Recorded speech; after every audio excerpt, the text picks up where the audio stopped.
এবারে এই কদিন যা ঠান্ডা পড়েছে মনে হচ্ছে কাশ্মীর বেড়াতে এসেছি।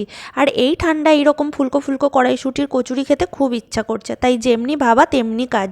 প্রথমে কড়াইশুঁটি ছাড়িয়ে নিয়ে মিক্সি জারে কড়াইশুঁটি, আদা, দুটো কাঁচা লঙ্কা, 1 চামচ চিনি আর স্বাদ মতো নুন দিয়ে পেস্ট করে নেব।